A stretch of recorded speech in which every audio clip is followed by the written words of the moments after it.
అప్పట్లో అసెంబ్లీ ముచ్చట్లంటే అంత ఇంట్రెస్ట్ కనిపించకపోయేది. కానీ కేసీఆర్ సార్ సీఎం అయినాక 3 కథలు 6 సాత్రాలతో నడిపిస్తుంటే ఈనటోళ్ళకే కాదు టీవీలు చూసేటోళ్ళకు కూడా ఛానలే మార్చబుద్ధి అయితే లేదట. ఒక్కొక్క పారి సారేసే జోకులకు ప్రతిపక్ష పోలు కూడా పడి పడి నవ్వుతుంటారు. అయితే రేపటితోని అసెంబ్లీ చలికాలం ముచ్చట్లు ఓడుస్తాయి. కాకుంటే ఇంకో 4 రోజులు నడిపిస్తే మంచిగుంటుందని అనుకుంటున్నారట. ఏందయ్యేది రేపు తెలుస్తుంది. మరి ఇవాళ ఏం జరిగిందైతే చూద్దామా. చూడండి, ఇవాళ అసెంబ్లీలో నడిచిన అస్సలు ముచ్చట ఏందంటే చెట్లు, పండ్లు, కోతులు, కొండెంగలు. హర్తారం పథకంలో ఎన్ని మొక్కలు నాటింది, అలా జామ చెట్లెన్ని, మామిడి చెట్లెన్ని, చింత చెట్లెన్ని, ఈత చెట్లెన్ని, తాడి చెట్లెన్ని, టేకు చెట్లెన్ని, ఇట్లా వివరంగా చెప్పుకొచ్చిండు సీఎం సారు. పెట్టిన చెట్లను పెంచే బరువు అందరు తీసుకోవాలని కోరిండు. చెట్ల కొమ్మలు ఎట్లా పెరుగుతానో తెలుసుకుంటేందుకు ఇంటర్నెట్ లా ఒక కమ్మ కూడా తెరిచిండట. TGFMIS ఒక శాసనసభ్యుడు కూడా రాస్తలేడు. మీకు ఇంట్రెస్ట్ లేదు.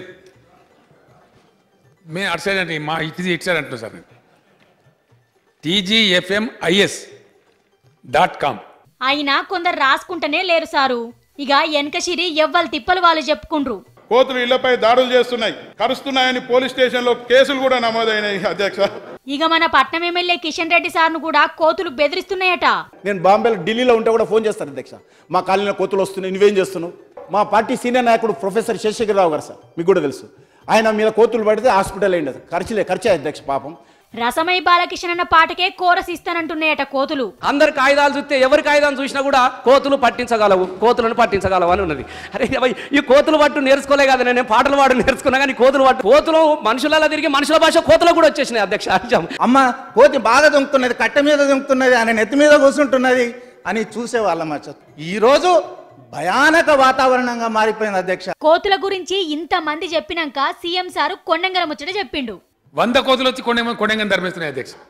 దాని మీద ఉల్టా దాడి చేసి భయపడి పారిపోయే కోతులు 80,000 పెట్టి ఆ కొండెంగని కొనుక్కొస్తే అది డబ్బులు దండగైపోయినాయి అధ్యక్ష. కొండంగలకు కూడా భయపడతలేవట మన కోతులు. మరి ఈ బాధ తప్పాలంటే కోతులు వాపసు పోవాలంటే ఉన్న ఏకైక మార్గం అవి తినే వైల్డ్ ఫుడ్స్ ఉండేటువంటి ఆ ఫలవృక్షాలు మళ్ళీ పెంచితే వాటి జాగ్రత్తగా అవి పోతాయి అధ్యక్ష. లేకపోతే అవి పోవు. రసమై బాలకృష్ణ కాదు, ఏ బాలకృష్ణ కాదు, ఏ ముఖ్యమంత్రి కూడా కాదు, తమరు కూడా ఏం చేయలేరు అధ్యక్ష. లీడర్లందరికీ కోతుల తిప్పలు తప్పాలంటే పెట్టిన చెట్లను సాధేతందుకు మీరు కూడా ముంగటికి రావాలి.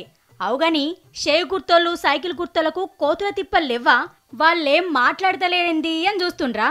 నిన్న భూములు తీసుకునే బిల్లు పాస్ చేసుడు వాళ్లకు నచ్చక ఇవాళ అసెంబ్లీకి రాలే.